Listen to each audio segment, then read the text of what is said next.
Andy Biggs from Arizona joins us now. Congressman, we've just heard that Speaker Pelosi says that her House agenda, her House legislation, remains unchanged. I find that hard to believe because the Democrats took a drubbing last night. Do you think that she can get the votes together for these gigantic spending bills tomorrow?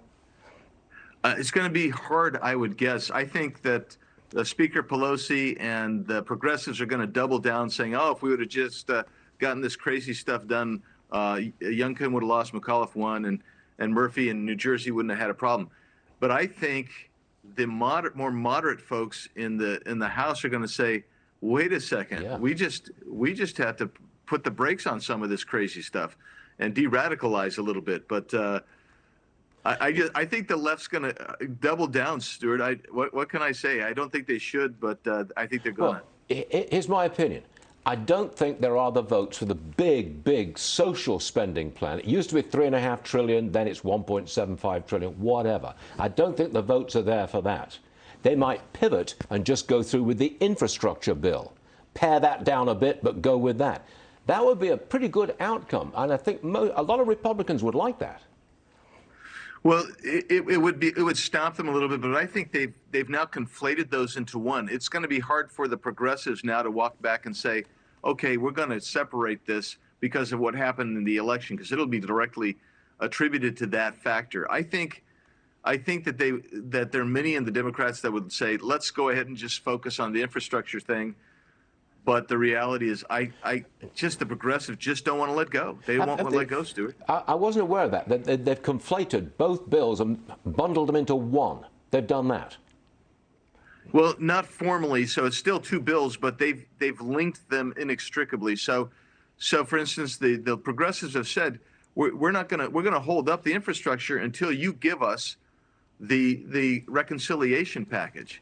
And the reason that they do that is because they say, we just don't trust that you're going to ever give us the reconciliation package, and that's what we really want. And so that conflation right there makes it hard for Pelosi to separate them and still get the votes for either or both. I don't see how they get it.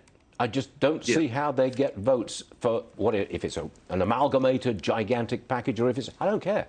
I don't see the votes are there. It's still too divided a party. They're at each other's throats this morning about salt, for heaven's sake. Yes, they are, Stuart.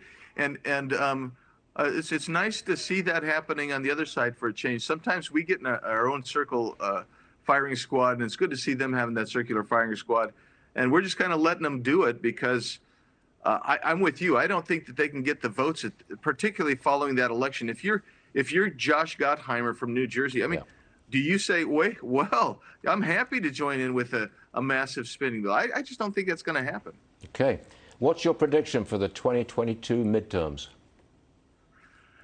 Based on what we saw, if the Democrats do double down, I think the Republicans are going to come back in a far bigger way. We can't just, of course, rely on bad policy. We have to let folks know what we stand for and appeal to that as well. And if that happens, I think we'll have a substantial victory. If things change, if they don't double down, who knows? But I think they're doubling down.